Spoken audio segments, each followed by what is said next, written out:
Hi, everybody, and thank you for joining us at the VOW New World of Bridal Market. We are talking about new trends of bridal in the virtual webinar series. I am Jordan Hill. I'm going to be hosting this panel. I am the editor-in-chief of Modern Luxury Weddings Atlanta, and I'm here with 3 local Atlanta brides who are going to give us some insight into everything that they have experienced during the COVID-19 pandemic and offer some great insight into what they're looking for from their vendors, from their bridal salons, from their wedding parties, and so on. So I'm going to let each of these girls introduce themselves. Erika, do you want to introduce yourself to everybody? Yes. Hey guys, my name is Erika Key. I am an Atlanta-based food blogger. I run the blog Eating with Erika. It highlights entertaining, chefs, restaurants, and just overall lifestyle. I have rescheduled my wedding. Everything is set to go. We just need to actually get down the aisle. I am set to get married next August, the 29th, 2021, God willing. And Sam, why don't we move on to you? Hi, everyone. My name is Samantha Ford, and you can call me Sam, and I am a custom menswear stylist with Not Standard. So I am used to working with the groom side of things and providing a customized service for them. My original wedding was planned on April 25th of this year, and we still went forward with a legal ceremony on that date and postponed our big wedding date to Halloween. And then Ashley, do you want to introduce yourself? Hi everyone, I'm Ashley Marlar. I am actually a special events coordinator here at Park Tavern in Atlanta. I actually got engaged during COVID, so haven't necessarily had to postpone my wedding or anything like that, but I've dealt with it from the other side of things, dealing with rescheduling probably 40 plus events. So yeah. Awesome. Well, we want to thank you guys all for being here. I think you guys are each going to offer different perspective to this entire process.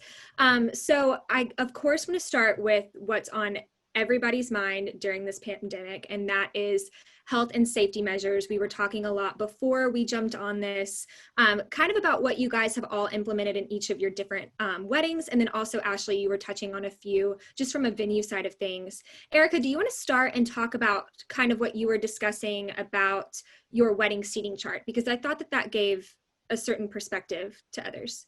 So we started out our wedding with 180 guests. We have reduced that to 60 people.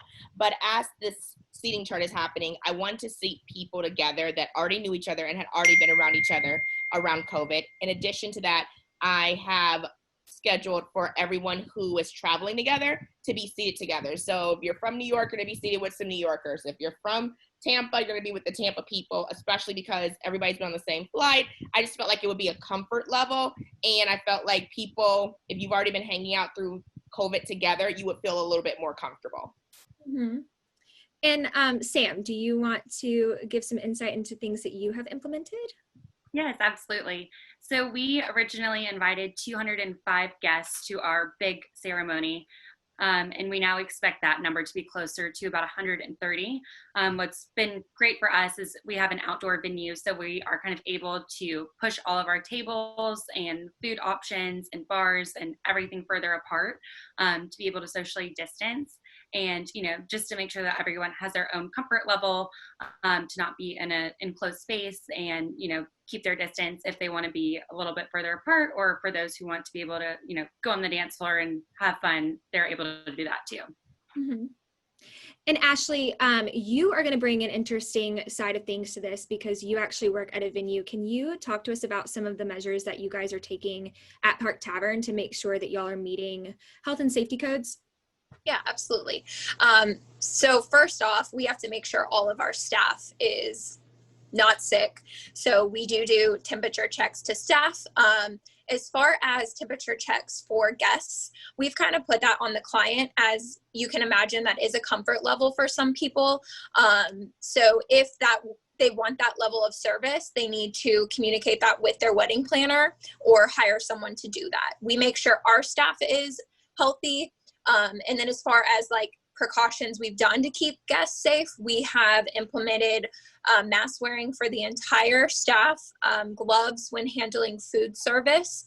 We have put up shields in front of our bars, food stations, and buffets are now attended So no guests making their own plates through the line. It's all chef attended. No table presets. So the only thing that really can be on your table is decor and then a rolled napkin with the silverware inside. So those are just a few of the steps as far as cleanliness and safety that we are doing here.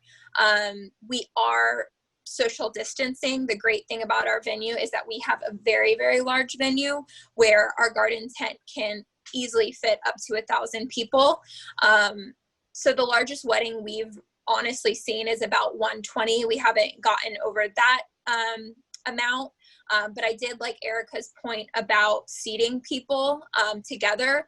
We have been recommending that our brides for their seating chart seat families, you know, maybe close friends, but we have seen that tables are now sat for less. We have a very strict protocol for ceremonies. So ceremonies don't look the same as people are touching.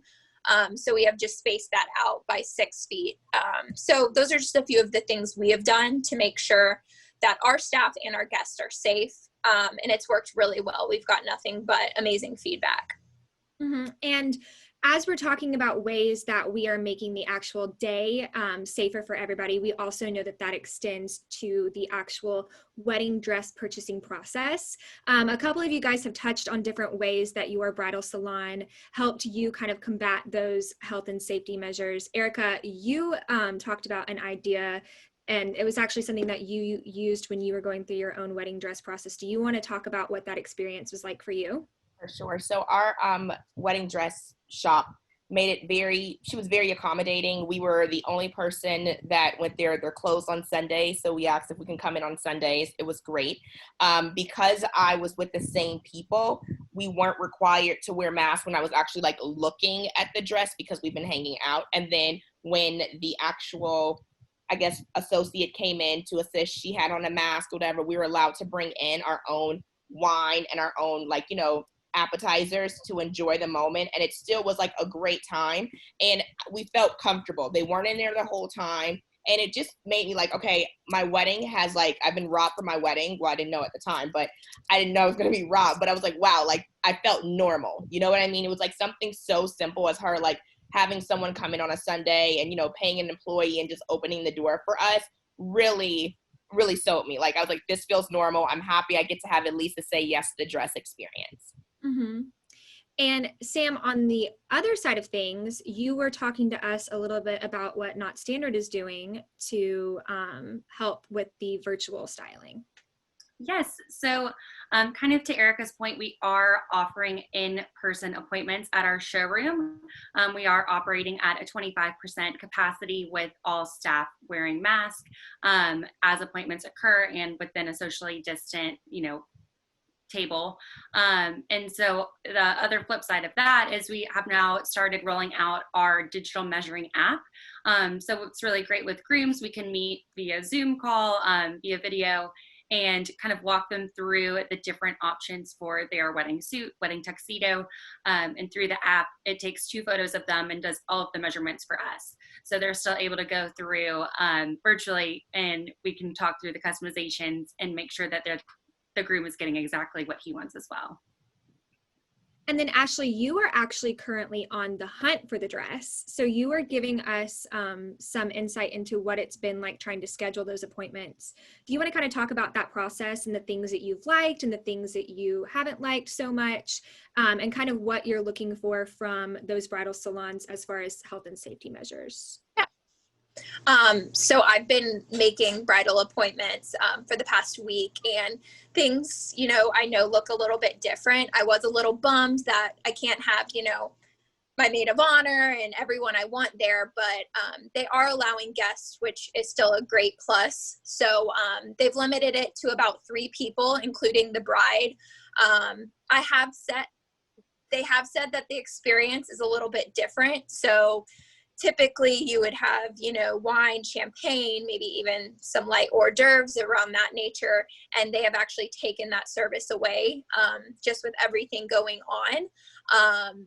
But as far as being able to get into a salon, I was really happy that these places have opened up and that they're still willing to take the time to first get to know you, but also, you know, put you in a gown. And then what I've heard, haven't been yet, but they've said that everyone will be in masks. So that's just a little bit of the insight I have. I'm sure when I go in and do the experience, it'll be a little bit different. Yeah. And you guys have all kind of touched on the flexibility that you guys have had to kind of adopt during this entire process. Both Erika and Sam, y'all both had to reschedule your wedding. And you guys talked about how that affected sort of your initial, affected what you will be wearing for your actual day. Erika, I know that you are going with your exact same wedding dress. Do you kind of want to talk about that decision and why you were so inclined to make that decision? I loved my dress. Like the moment I tried it on, I literally only tried on 4 dresses. I don't like lots of options. Like when we purchased our house, we looked at one house, we purchased the house. Like I don't need a whole bunch of hoopla, you know what I mean? I don't think it takes 12 dresses, you know? So I felt like the dress went with the entire vibe of the wedding. I felt like it was just like my dress. Initially, we were already going to do an outside wedding, so it just was seamless to go with the same program because it's just rescheduled. Everything's already set to go. So I'm telling myself I'm a year ahead rather than, you know, on schedule. Mm-hmm. And Sam, you actually had your mini moni already, and then you are going to still carry out your big celebration later this year. Do you want to kind of talk about what that did to your attire for the weekend? Yes, absolutely. So my original wedding dress, I did not wear for our mini moni. I'm still planning on wearing that on our, you know, big second wedding day, so to speak. But for the mini moni, that's a tough word right now. I actually ended up buying a midi dress to do a little bit more casual. We held it in my now husband's aunt and uncle's backyard, so it was definitely a more casual vibe than my, you know, big wedding dress walking down the backyard. So I know a lot of people have done it differently, but I'm still very excited to wear my original dress soon. Yes. And Ashley, Marlar, has your like idea for a dress, what you thought you originally wanted, has that changed at all given the certain like situation going on in the world right now? No. A couple of you guys were discussing with me sort of how switching up your budget has allowed for more money to go towards what you're wearing. Each of you guys kind of had a different perspective on that, but Sam, I think that you were probably the most affected by that. Do you want to talk about kind of what that did to your ideas for your attire for the weekend? Yes, absolutely. I think my thought process, which now that we're expecting less guests and kind of saving some money on other things, is to now I have a little bit of extra funds to invest in other outfits. So my rehearsal dinner outfit, I recently bought a new dress for that. That was really exciting. Even leaving the ceremony dress, thinking of all the little things that are kind of going into it now, in addition to a mini moni dress, has now kind of turned into a closet full of white dresses for me. And Erika, what about you? I already had 2 looks planned for the wedding, so that's just, I'm still going to go with it, even though the wedding's smaller. A production is a production, right? We are going to have a Bon Voyage brunch, so that's going to be a look in itself. So I'm going to go with the same dress, the same look for 2 dresses. It's a pantsuit for like my reception because I want to be able to boogie. But it's just, you know, making sure that I can have like a little bit more budget for shoes. Mm-hmm. Absolutely. And then Ashley, do you have big plans for everything that you'll be wearing for your wedding weekend? Are you sticking to just one dress, or can you give us some insight into what you're thinking about as far as your attire? Definitely 2. My wedding is going to be next July, so it is in an outdoor setting, so it's going to be hot. So for the ceremony, we're doing a traditional church ceremony, so that will be a little bit more of a formal gown. And then I plan to change, you know, when the dancing, the parties happens, because like Erika said, she wants to boogie. So I'm hopeful that I will find 2 dresses. Awesome. That's great. And some of you guys have mentioned, I don't know if we've touched on it on this or if we were just discussing it earlier, but a lot of you guys are actually getting married outside. And most of you guys said that you guys felt good about that because it meant that you were in an open air facility, your guests felt more comfortable. Ashley, Marlar, do you want to talk about that a little bit? What you're seeing from your brides at Park Tavern and them kind of making that move from indoor to outdoor? Mm-hmm. So we had to reschedule 40 plus events, just being a massive venue. So with that being said, all of the available dates that we had later in the fall or even next year, a lot of these brides wanted the outdoor venue versus the indoor venue. I've seen that guests feel very comfortable being outside. And I think that that trend is only going to keep, forwarding into next year, many years, just with everything going on. We really don't know when this is going to stop, but weddings are going to still happen regardless of what's happening in the world. And I think that if you're a wedding venue that's outdoors, use this to your advantage at this time because people are still getting married and want the outdoor setting. And Sam, you were kind of telling me that because so many of these things are going outdoors, you think that people have a shift into like a more casual idea of a wedding and how they're going to be dressing for that. I know, Erika, you said this too, as far as the temperatures and things like that. I think that we're going to start seeing a lot more people really taking into account the environment outside when choosing what they're going to be wearing for their wedding, because they're not going to be in a temperature controlled room. Sam, do you want to talk about that a little bit? Sure. I know for myself personally, we were always kind of planning to have our big ceremony outside. So I kind of went into my original wedding dress with that in mind. But now, as it's kind of trickling to all of the other events surrounding the weekend, I found out this week that my rehearsal dinner restaurant is now kind of kicking us out. So they have room for the home football game attendees. So now we're kind of moving that to our same venue and outside the night before. So again, I think it's just keeping in mind what shoes are going to work outside, what sort of attire is going to be outside, maybe a little less, formal and a little bit, easy and casual to wear, but still, maintaining that bride elegance. Right. And Erika, as you said, a production is a production. So what can you tell us about the decision that went in on picking your dress, knowing that you were potentially going to be outside in the heat of August? So the dress code at my wedding is formal. So they're going to suffer in their gowns outside. Sorry. Literally, I wanted to make sure that my dress went with the vibe of everything. I didn't want to make like this huge dress and it just didn't match the pictures, the venues, the florals, or anything like that. And I like a production. So I wanted to make sure everything went together seamlessly. The wedding is outside. Our actual dining is going to be inside. And then the dance floor is outside as well, just because dancing, sweat, drinking, it's a lot going on. So I felt like to control it a little bit better, outside was the best idea. For my second look, it's a pantsuit. It's going to be crystals and some fringe and things like that, so I could boogie. But I wanted to make sure that they were looks that I was going to be comfortable in. I wanted to make sure that it was something that I was proud. I wanted to make sure it was very flattering. I didn't want to oh my God, can you see my stomach? Can you see the Spanx? I just wanted to make sure everything was comfortable. Absolutely. And to that, we've all talked about kind of how we are seeing more personalized weddings and seeing, like Erika, you said you chose attire that was very you. What can you guys tell us about some of the personal touches that you are adopting into this new kind of era as we transition into a post-pandemic world? Erika, you were talking about how you have a special thing that you are doing for your guests that can't make it. Do you kind of want to touch on that?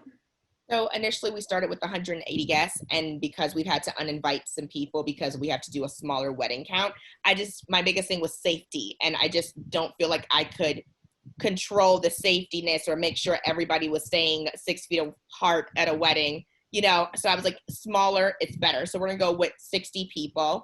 And then me and Desmond are gonna do a special toast. We're sending everyone a special champagne glass, and we're gonna do a virtual Zoom toast for everyone who can't attend our wedding. And I feel like that's just gonna be a little bit more special. Since we have reduced the guests, we're able to put a little bit more money into like things that were like considered outrageous, because, you know, 180 of them versus now having 60. So, you know, if you want to do now acrylic menus, I have more budget for acrylic menus. I'm going to be doing super cute acrylic nameplates for everyone now, which for 60, it's nothing. You know what I mean? With 180, it would have been like, you're really going to spend, you know, $300-400 on some stupid acrylic nameplates. But like now it's like, okay, it's only 60. How can you argue with me about that? So it's adding the little touches that I may not have wanted to, or they may have been, you know, not considered as important, you know, as an open bar. Are you going to go with the open bar or the acrylic? Of course, an open bar, but now we're going to have both of them. So I'm really excited about being able to really have the wedding of my dreams in the price point I want with the people that I love. Mm-hmm. And Sam, you mentioned something really, really cool about what you did with the videographers, that you could still have all of your loved ones involved in your mini-moni. Do you want to talk about that? Yes, absolutely.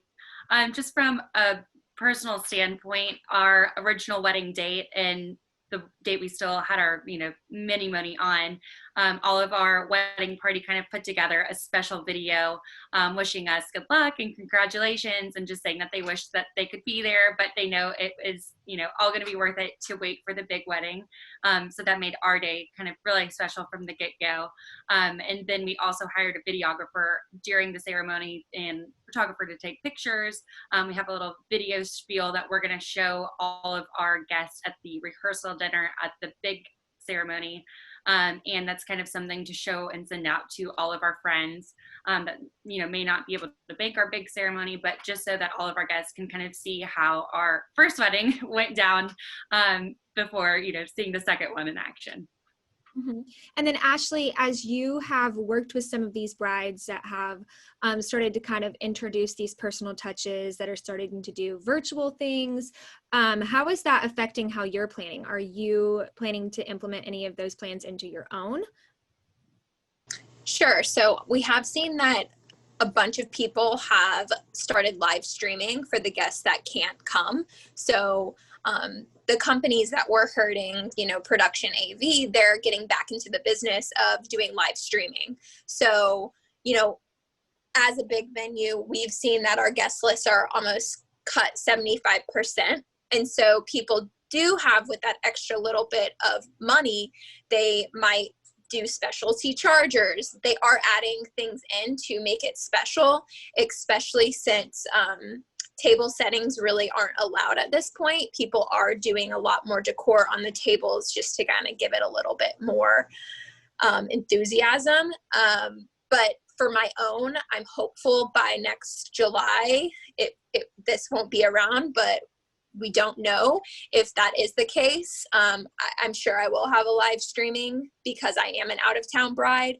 So for the family and friends that can't come, I definitely still want them to be a part of it and to be able to enjoy the day from afar. Mm-hmm. And before this, we were all talking about how, you know, the wedding process, starting from the engagement into, as Erika, you mentioned, you're having a bon voyage brunch, has become such a big part of your, like, everything is so tailored and everything is so special. And we were all discussing how bridal salons can use some of these ideas that people are starting to implement on the actual ceremony, actual receptions, and carry that into the actual dress hunting process. Some of the things that we mentioned were if the bridal salon had a laptop that they could set up and they could live stream it for the bridesmaids or for the mother of the bride or for the mother of the groom, so that the bride could have everybody that she wanted there, even if it wasn't in person. We also talked about maybe doing a film of you trying on your dress so that people could really absorb that moment with you, even if it's from afar or even if it's at a later date. So I think that, you know, all of these ideas that we touched on are things that are not just limited to the actual ceremony day. I love the idea, like you had, Erika, of doing the virtual toast. We were talking about how special it would be if every one of your bridesmaids received a champagne glass in the mail, and you did that while you were at your bridal appointment. So I think that there's definitely ways to then also carry this into all of the steps of the wedding planning process. Do any of you guys have any other ideas to add to that? I think it was really cool. I saw one of my girlfriends, she couldn't get married. She was really upset. So like they're just starting from scratch all over again. But for her dress try on, they did a bride box. So pretty much all of her bridesmaids and the maid of honor all put something in it and then sent it to her on the wedding day. So it was like a few of her favorite things, but it made it like really special because, you know, as a bride, you send out your bridesmaid box, you know, proposing, but it was really nice that they got a bride box and sent all of her favorite things and special memories and some pictures and stuff like that. So I think that's really unique because you don't, it's so disappointing because, like, you know, you did everything right, you planned, it's something completely beyond your control. So I thought that was some really nice effort that they put into it. Mm-hmm. And what about you, Sam? Do you have any ideas that you would want to share with vendors or bridal parties or bridal salons, or anything that you think would really be that extra special thing that they could do to help support brides that are in your same position? Yeah, absolutely. I think for me, receiving that kind of video of all of our wedding party on the day of our original, you know, planned big wedding was really special. And even to incorporate that to, you know, having the bride going in and maybe she can only bring one or two people with her, having all of her bridesmaids send in like a little video. I think even on the flip side of that, say it's her original wedding date and she had to push it another year, maybe sending a little video from the salon wishing, you know, telling her that you're keeping her in mind and, you know, you're excited for her postponed day as well. Ashley, what about you? What are you expecting, knowing that you're about to spend a lot of money with these people? What do you think is going to make your wedding planning process from start to finish, from everyone involved, more tailored to you and more personal to you? I mean, being in the business, I understand the struggle of what everyone's going through. But I think the great thing about the event industry is that we've all came together to integrate new ideas and, you know, just as all the ladies were saying, things that make them feel special. I think that I love the idea of having a live streaming while you're still getting your dress done. I think that's a genius idea. And I think that the bridal salon should be pushing that out and offering that extra level of service to the brides. I love that for the guests that aren't able to come, they can do the live streaming, still letting them be a part of it. But as far as me and the wedding planning goes, like I mentioned, I am in the business. So I know that right now it's troubling and people really want extra attention right now. No one really knows what's going on. So I think just giving them, like, and this is me speaking on behalf of my brides, just giving everyone a little bit more love during this time and attention will go a long way. Mm-hmm. And Erika, like you were saying, even just a text message, if you've been working really closely with the bride, if you were the one that helped her find her dress, if you were the designer, maybe you get a list of brides who have purchased a dress from you over the last year, who have gotten their weddings rescheduled, even just a little personalized note, an email or something. I think a little bit goes a long way in encouraging these brides, because it is the most exciting time of their life and they're spending, you know, a lot of money and a lot of effort trying to reschedule everything. And so that's something that we were all discussing. You're involved in something that's so personal for somebody. And so anytime that you can offer that sort of encouragement or pay a little bit more attention, like Ashley mentioned, a little bit of extra love, I think it goes a really long way. And I think that that's something that each of you guys have mentioned in just talking with you guys, knowing you, it's just really been a hurdle to kind of get over these. And you guys are all super optimistic and super positive about this, which I think you kind of have to be. I think at this day and age, you kind of just have to say, I'm still going to get married, and it's still going to work out in my favor. But having said that, do you guys want to share, you know, a piece of advice that you were given or maybe a bit of encouragement to any bride that might be watching this that is just really in the trenches, that is like, oh, am I ever going to get married? Erika, we'll start with you. My mom always says, you've already knocked out the hard part. You found your prince. You've already kissed enough frogs. So like now you just got to get down the aisle. And I'm like, that's true. Like, she's like, your sister's out here trying to find a man and you're just got to get a wedding. So you're halfway there. So that made me comfort that I don't have to kiss any more frogs. True. And Sam, what about you? Yes, I think for me, what has given me honestly the best, sounding board during all of this is other brides that I know that are kind of in the same position. Sometimes it feels like you're in this alone and you're like, oh, not my wedding. I've been planning my wedding for this last year. And then it's like, oh, wait, there's a million brides in the same position.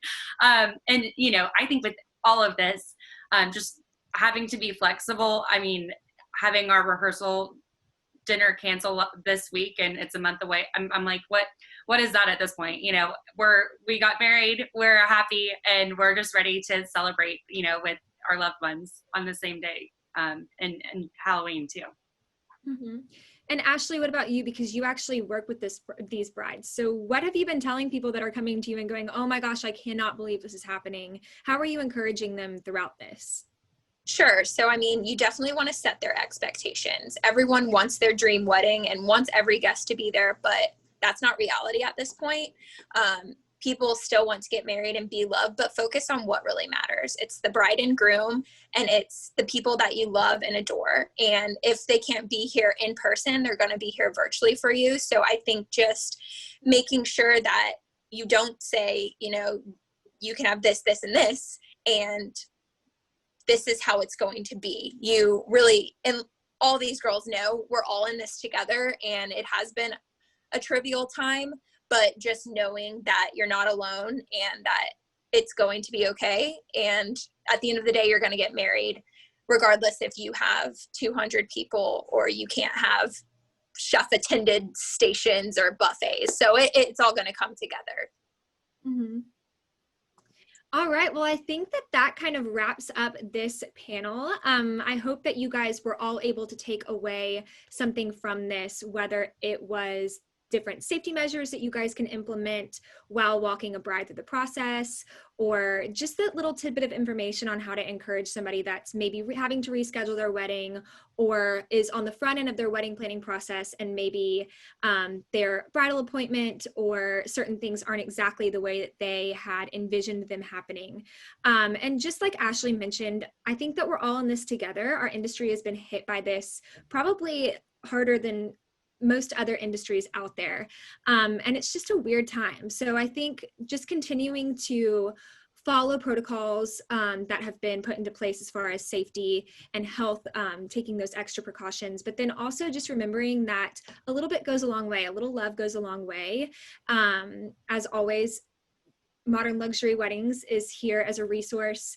Val New World of Bridal Market is here as a resource. And just reach out to your brides. I think that that's really the best source of information, is really contacting those brides and being like, how can we help you through this? What do you want to see from us? Because at the end of the day, those are the people that are keeping us all in business. So if anything, we'd like to just sign off with a note of encouragement to just say, we're going to get through this and we're going to get all of those brides married. And we hope that you guys at home are staying safe and healthy. And I think that that's it for today on behalf of all of us. Thank you so much for watching, and we look forward to getting to see you guys all in person, hopefully very soon. Bye.